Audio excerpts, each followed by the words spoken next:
Welcome to Feed Your Wild, an immersive journey to help you remember your own medicine and awaken your intuitive healing gifts. I'm Vanessa Rodriguez, and join us for heart-centered, real conversations exploring intuition and spirituality, health and wellness, astrology, herbalism, and nature-based practices that will transform your health and life. Our mission is to inspire, empower you, and help you expand your spiritual and intuitive connection to its fullest expression so that we can build a more beautiful world together. Get ready to feed all parts of your wild self. Hello. Welcome back to the Feed Your Wild podcast. This is Vanessa Rodriguez, your intuitive guide for this episode and every episode. I am so delighted you are here. Today, I wanted to take a look at this week's astrology, but also the invitation that's available to all of us.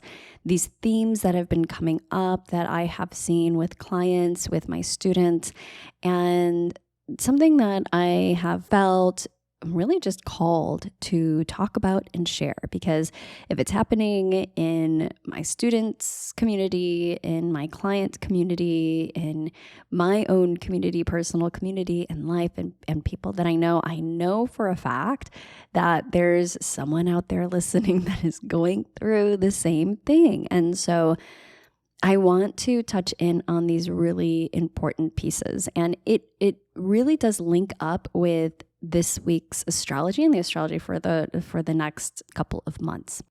Before we dive into today's episode, I want to invite you once again and for the final time for our live round of Liberated and Luminous Healer. We are starting this Thursday, August 29th. It is going to be amazing. This is the only round that we will do live like this in real time. And we are focusing all on breaking through the biggest blocks that face healers and intuitives alike. So if you're ready to break through imposter syndrome, witch wounds, fear of being seen or judged, or limiting beliefs that are holding you back as a healer, and alchemizing your blocks into medicine so that you can share your light in the highest way. You can break through those blocks, those walls that have been holding you back. This is it. There's still time. You can join us. And I have a very, very special bonus that I have just announced. If you join us by August 28th, you will receive an exclusive one-on-one Akashic Voxer office hours chat with me. And this is a value of $333. You are getting it for free when you join us for this round. And what is an Akashic Voxer office hour? Basically, think of it as you're coming into my office or my little cozy corner. We're going to have some tea together virtually and chat, literally chat about anything that's coming up for you, all of the blocks, all of the challenges, and I will tune into your Akashic records and share the intuitively guided messages that are coming forth specifically and customized to you.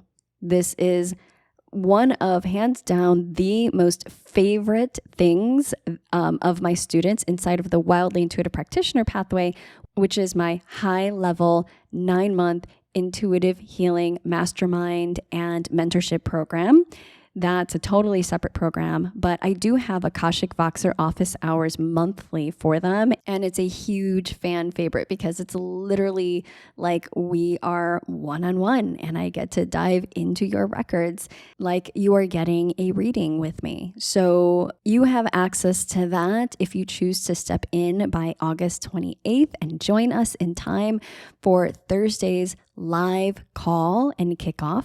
And ultimately, this program, this group program and journey, which you will have lifetime access to, is going to assist you in stepping into the frequency and embodiment of a confident, radiant, intuitive channel and beacon of healing light who is here to make massive impact as a healer. So if you're ready to shine and you're done with those old programs, with old identities that are not serving you anymore, then I encourage you to explore joining us. You can go to wildlyrooted.com/luminous.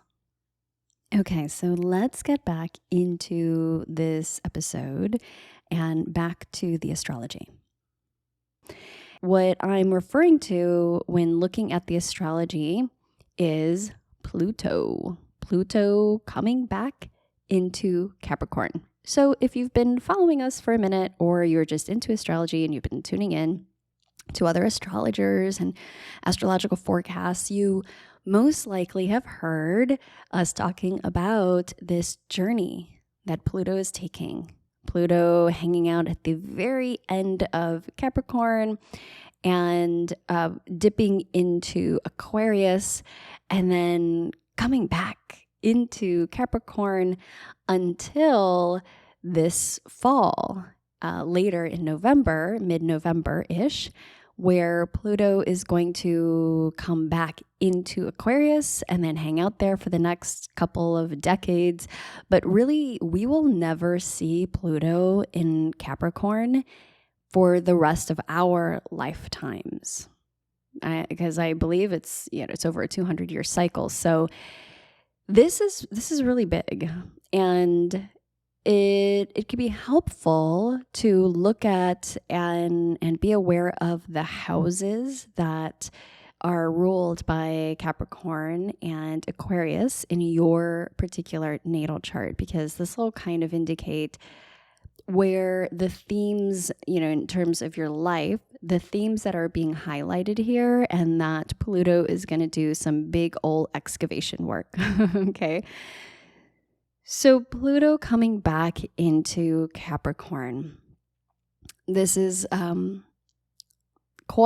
really feel this is quite literally scrubbing out the very last bits of everything that has been shaken up, has been unearthed, has been really worked on and worked through over the past 2 decades in this particular area of your life. So Capricorn, the Capricorn area of your life, and cleaning and clearing up the space so that you're tying a bow and really bringing a lovely ending to this phase, whatever this big excavation and work through, work up, work out situation with Pluto has done through your Capricorn house. And now it's about, okay, like looking at whether it's the fruits or the shit that has come up, right? And clearing all that out, packing away, putting away the things that you want, kind of like when you're literally moving homes. And I did this just recently, so this is on my mind as I look around, where I'm literally organizing, cleaning, putting things away, throwing things out, just resettling in my home life. And interestingly, it's not Capricorn doesn't rule my house of home, although I got other stuff going on in my house of home and roots and parents and all of that. And yes, all of that is very activated by these other planets. But with Pluto, it's very similar. So when we are moving out and you've just moved in, well, when you're moving out of a home and you're closing out the chapter of that, you do a review. You walk around to do the last check. You clean up the space. You reorganize. You take the things that you want to take with you and you compost, get rid of the things that you don't, release them. And it's setting you up for a new foundation, a new chapter, a new phase within that particular life. Because it's not just that you're leaving that home, you're entering a new space. And it doesn't matter if, you're in between homes, right? Or you don't have a home, you choose to be more like traveling without a home and you're just in that phase of your life. That's still having to do with a new chapter, right? And setting yourself up. So I'm just using this if it happens to be you're ruling your home space, or this is literally what's going on for you, then maybe this is even more potent and helpful. But think of it in terms of any particular area of your life, whether it is finances or your career or your health or your relationships and partnerships.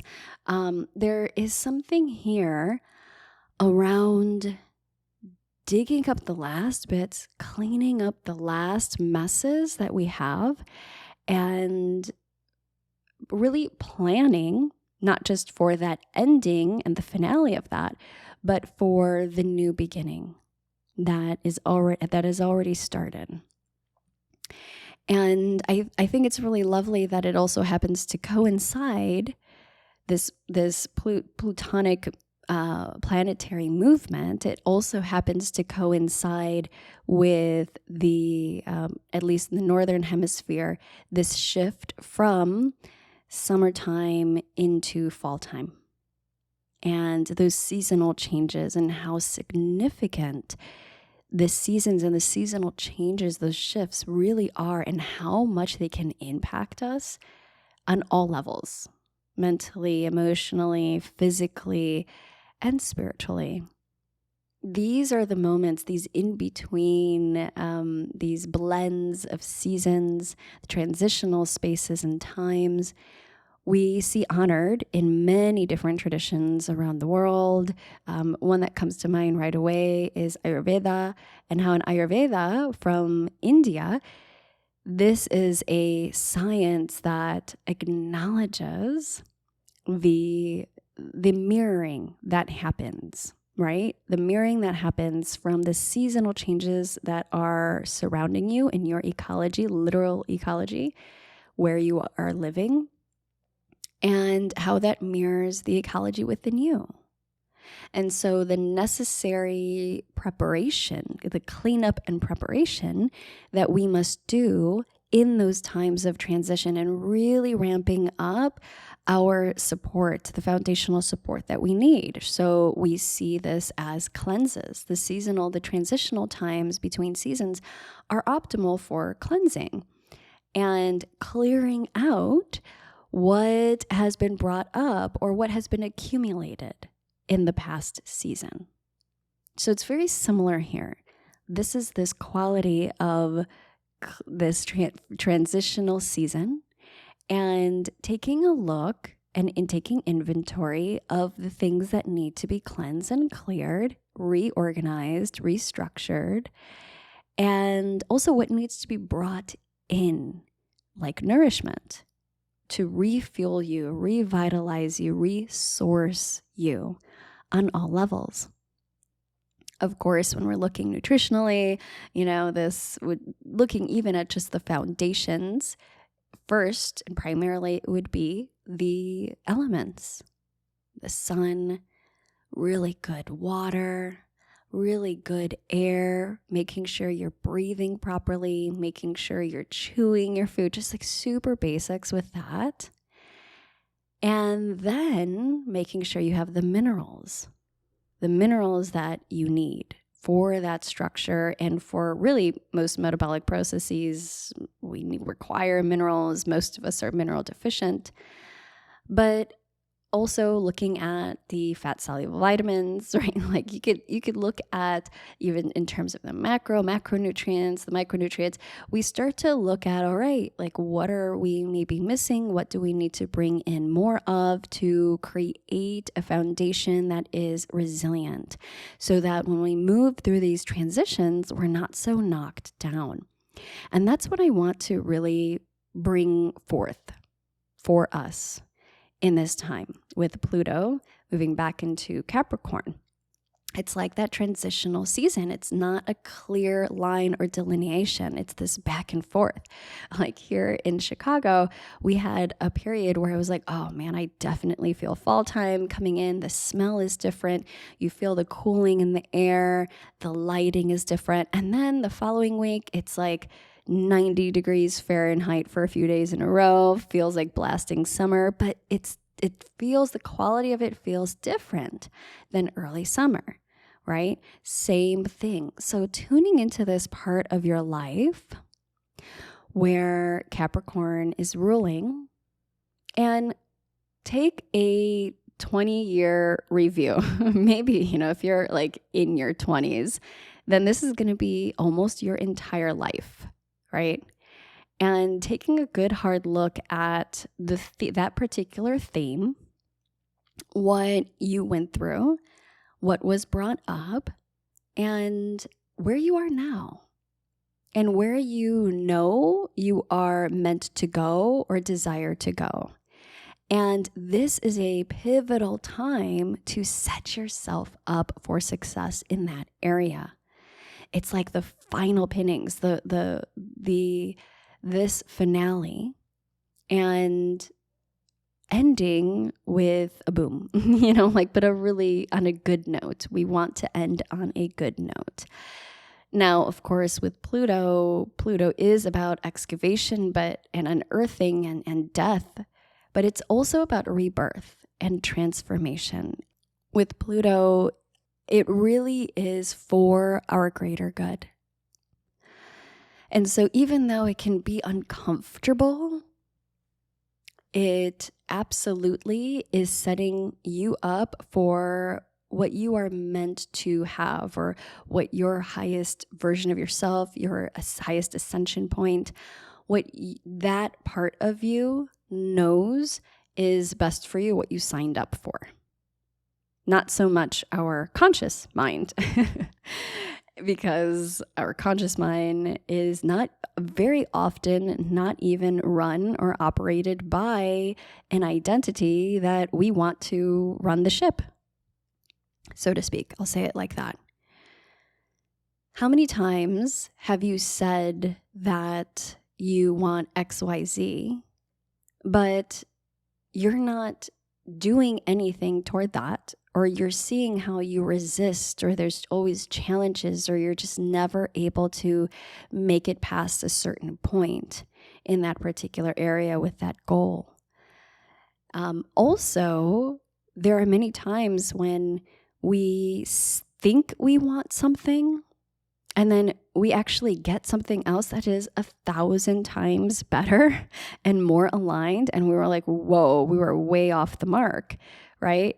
And it's not so much that you don't know yourself. It's that we all know ourselves. I mean, we are all divinely connected, but so often we've accumulated so much distracting messaging, programs, beliefs that are based off of an architect, right? The architect who is designing the life, that is an adopted identity that is not truly aligned with who we are in our highest expression. We have adopted these identities from parents, from loved ones, from people who have been impressionable to us in early life, maybe like teachers or in your friend circle, siblings.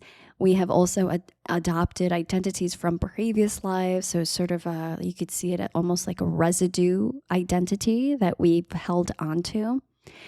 And sometimes these identities were created as a protective mechanism. When something traumatic or triggering has happened, especially in early life, we take on an identity to ensure that we don't experience that thing again.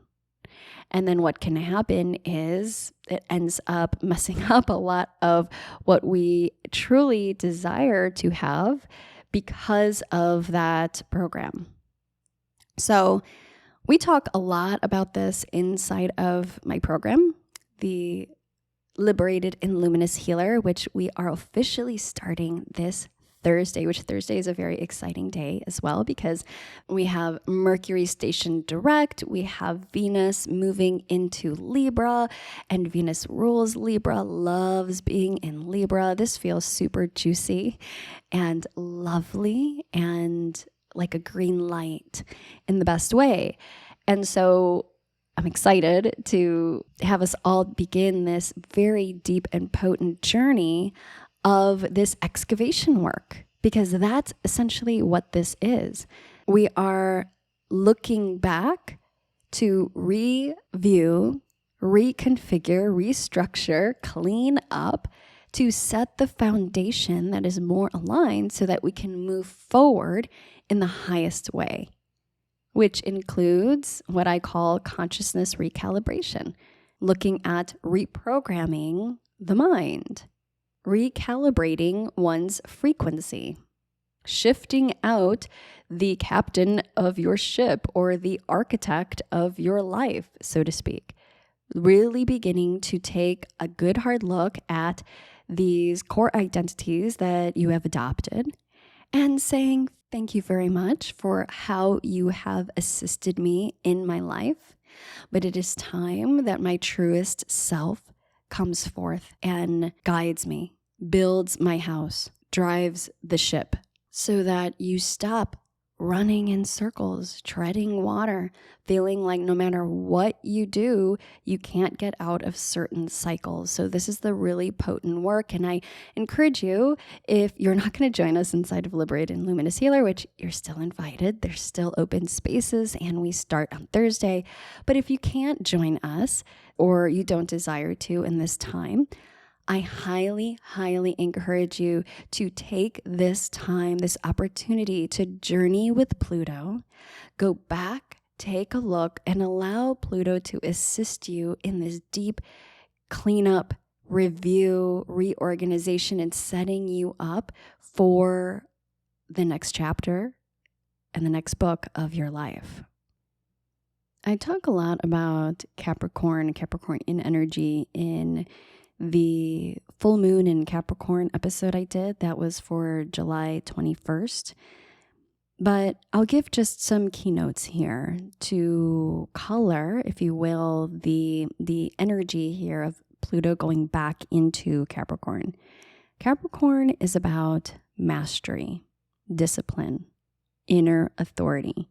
So here we see themes of responsibility, of hard work and dedication, of duty. And Capricorn is ruled by Saturn. There is a strong preoccupation with Capricorn with reaching perfection, with ideals, with doing everything you can to work and strive toward that ideal. So we think about the sea goat going to the depths of the sea, climbing the highest mountain, striving to reach that peak. This makes Capricorn very hardworking, dependable, and reliable, very grounded, but really wanting to build heaven on earth around them. And that's Capricorn. Now, there is this thing with Saturn's influence that can cause a bit of heaviness, that can cause doubt, that can take a really long time. We're talking about Pluto too, Pluto's movement. It's really slow, right? So the things in your Capricorn house, it probably are things that are taken a while or have taken a while or will take a while to bear fruit or come to the fruiting body itself, right? Like things aren't quite ready. The tree has the fruit, but it's not ready. And if you pick it too soon, it's just, it's not going to be worth it. You've waited this long, right? You really want to wait till it's so ripe and it just falls off the tree into your hands. And what a delight. Now, of course, there can be so many things at play, right? Like when we're looking at astrology and in your houses, like what other planets are there? Where is Saturn in your chart? Like, what are the different aspects? Is Saturn in good position? Do you have malefics, benefics in your Capricorn house? There's all that you can look at, and I highly encourage you to actually work with an astrologer to look at that. It's one of the I feel like it's one of the best things. I enjoy it. Obviously, I talk about it all day, every day. But it's so insightful and helpful when you can talk to a really great astrologer. Now, Capricorn prioritizes building structures and achieving goals. This is not about emotions. This is not about drama. This is about like getting the shit done and in the highest way. Okay. So really mastery. We're looking at responsibilities, commitments, completions, and areas of mastery that will be coming up when Pluto returns to Capricorn. And this is from September 1st through mid-November-ish, between 19th and 22nd. So you can take a look at that. But really, let's just say through November. And so this is about taking a look and reevaluating at the goals that you have for especially that Capricorn house. Interestingly, Saturn is in Pisces right now, transiting Pisces. And so there's a spiritual component here. Pisces being in one of the most spiritual signs and Saturn ruling Capricorn. So there definitely is something here with I guess you could say deepening the work that is being done in your Capricorn house with a spiritual spin. Of course, I believe it's all spiritual as spiritual beings, but even more so where Capricorn wouldn't necessarily go there on its own. But here with Saturn being in Pisces, it's going into deeper waters in all ways when it comes to your Capricorn house. So think about that. And as you, over the next couple of months, from September through November, which, in Pluto time, in Platonic time, that's not a very long time at all. It's like this little bit, I gotta like go back to my old house just to review, clean everything up, get everything organized, and so that I could give the keys to the next owners or give the keys to the realtor, right? Or just whatever it is. So you are officially leaving that for the rest of your life. What do you want to have in place? What are your intentions? And utilizing that energy of Capricorn and knowing that you're being supported in this spiritual sense, that this is going to make such a huge impact in terms of your foundation for all of the other areas of your life and in the rest of your experience here on Earth in this lifetime. No pressure, right? Like I made it sound like super huge with that, but I mean, it really is in a way. All the houses have so much influence in our life, of course, but so many of us have different ones that we're focusing in on more than others in this particular lifetime.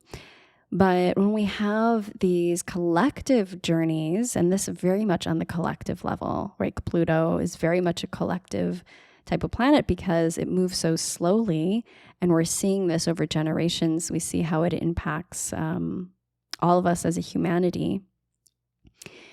That it's really big stuff, but that may not be so obvious, if that makes sense, because it's the long game. It's the long game.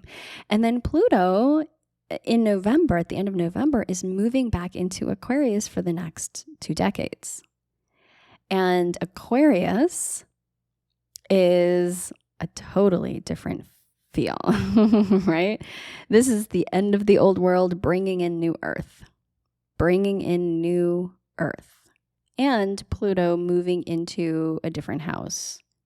So I utilize whole houses. So each sign is assigned to a house. You may not be using whole sign house system.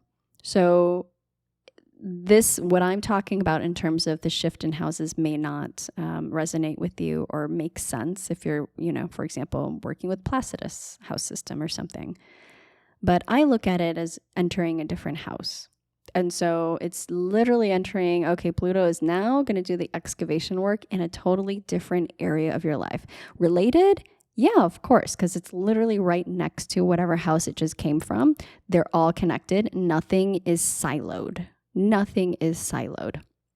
and by itself. Everything is inextricably linked, and especially the houses that are right next to each other, of course, right?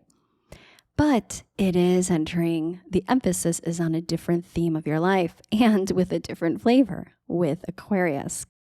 One thing that I want to cover while we're on the topic of reviewing, recalibrating, and setting things up, like closing out one chapter so that we can create a foundation for the next chapter, the next area of our life, and the version of our life, our timeline that we are choosing.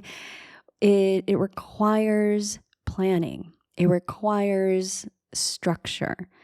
And so often, especially when we're looking at Capricorn, right? Capricorn's all about achievement and structure. The importance of setting soul goals, if you will, and having a goal achievement plan. Very often, what we tend to do is kind of like New Year's resolutions. We say we want something, we want to do something. Let's say it's to launch a podcast or get your finances in order and build a savings of a few $1,000s. Okay, you set that goal, a resolution, in the beginning of the year, and then it maybe starts off strong, right? You're doing what's required to learn all the things you need to do in order to start that podcast, or you put a savings system in place and you're doing really great for the first month or two.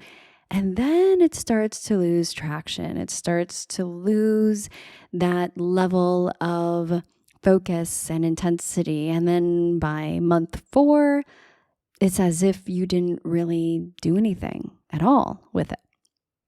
How many times has that happened? Or getting really gung-ho about something and it's all or nothing. You go 100% in only to rebound and, quote, fail and not meet your goal and revert back to old habits and patterns. I used to see this constantly when I was more focused on nutrition, right? As a nutritionist and health coach. And I see it in my work as an intuitive guide in varying degrees and levels with my clients and my students. I have experienced this in my own life. It's part of the human experience because of everything that I mentioned, because we have these adopted identities and this belief system and structure, this architect and architecture, if you will, that is not actually aligned with what it is that we truly desire, what's meant for us in the highest way. So with a goal setting and goal achievement plan, it's not enough to have an intention. It's not enough to say, I desire XYZ. And it's also not enough to have a preliminary plan in place. You have to do that plutonic work of unearthing all of the shit that is preventing you from achieving that in the first place. And those are the beliefs, the identities, as I've been mentioning, and the emotions and the thoughts that sprout from those beliefs and those programs and those identities that then underlie the behaviors and the actions that you take. So a really quick hack, if you want to know what might be the actual beliefs that are rooted or the programs that are deeply embedded in your system, in your unconscious, in your subconscious, then you take a look at your life and your actions and your behaviors, because those are the outcomes, right? That's the end point to this entire root system. But you have to go to the roots. in the work that I do and in this program in Liberated and Luminous Healer, but the work that I'm doing with clients, we approach setting goals and creating a goal achievement plan with the acknowledgement and understanding that we must address things at all of these levels of our being. The deepest level being your identity, your belief system, that unconscious architecture that is in place, the programs that you're running on. We have to look at that and to shift at that level in order to shift your reality. And we have to also look at the very practical things that most people would say, oh, well, that's the stuff that really matters, right? The stuff in reality, which is, what are the actions I need to take? What are the things that I need to know or learn in order to make something happen? Who are the people that I need to know or meet or reach out to, connect with, learn from, etc., in order for this goal to become a reality? You still require that, but I am telling you, it is far less important than doing that deep root system restructuring and healing work. Now, many people say things like, well, you just have to make the decision. You make the decision that XYZ is going to happen, and there is no other reality that is possible. It just is. This is what's going to happen. End of story. Period. Punto. That's it. And yes, that's true. That's 100% true. But how do you get there? It's not enough to just tell somebody, you just have to make the decision and every ounce of your being is on board with that decision to make it happen. It's like, yes, duh, but how? How do you get all parts of yourself on board with that? And that's what many people don't talk about. And then what I see is so many clients and students feeling like and saying, I feel like a failure. I feel like I'm a loser because I know all the things that need to be done. I know that I need to be 100% on this decision, and I'm not there. I haven't been able to do it. Something must be wrong with me. Does that resonate with you? Have you experienced that in your own life? If so, I'm going to give you some pointers and some specific questions to begin this process of unearthing what is in your subconscious, because then you'll be able to get more curious and focus in on the things that are preventing you from being able to be a full 100% fuck yes decision so that your reality can shift. Okay? So here we go. You might want to put a bookmark on this, come back and take notes, pull out your notes app on your phone, or grab a pen and paper, because you will be using this time and time again. First, write out a goal. Write out a goal that you have. And I want you to also write if there's a deadline, if there's a particular time frame or deadline that you have for this goal. Now, it may be an internalized goal, an internal goal, something that's within you. It may be external or very different. For example, it could be, I have this goal of no longer speaking so negatively, having negative self-talk in my mind, and actually having encouraging inner thoughts that are automatic. Okay, that would be an internal goal and without a deadline, right?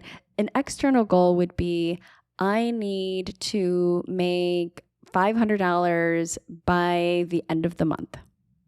Very clear, very straightforward, very external, yet very often there are still the underlying subconscious beliefs and programs that might prevent you from achieving that external goal, okay? Then you want to ask yourself, how certain am I? Let's rate it, between 0% and 100%. How certain am I that I will achieve this goal? And this requires radical honesty. Okay, so tune in. First number that comes to you is usually the most correct number. So go with that. Okay, that's beautiful information. Because if you said, I'm 75% sure, that's great. That means there's 25% of you that is running a program that doesn't believe that you can achieve this or doesn't want to because it's not aligned with what your unconscious goal is. Now, that's a different topic for a different day.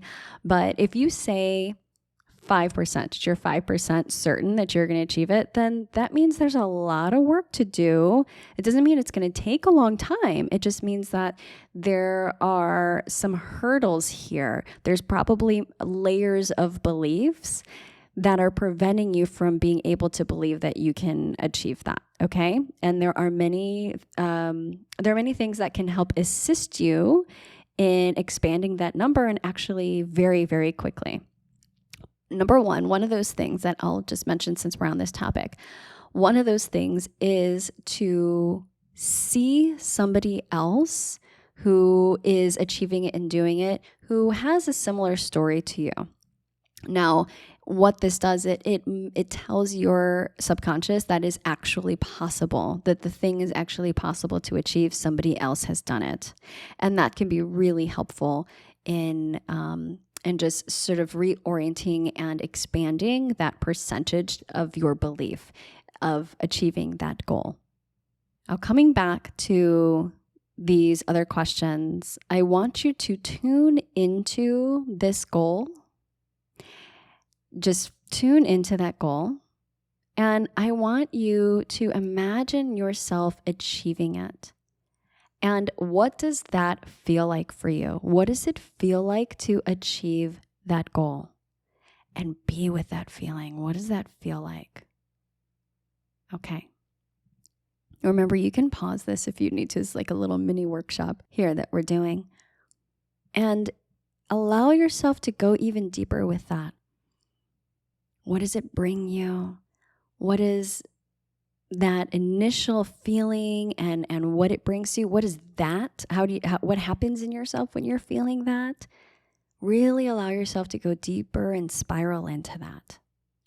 And also notice, most of the time it's going to be positive, right? Most of the time when you achieve that thing that you want, it's going to bring up positive feelings. If it's negative, I want you to reorient yourself into the positive, okay? Because we will go into the negative bits of like why not, or all the bad things that might happen.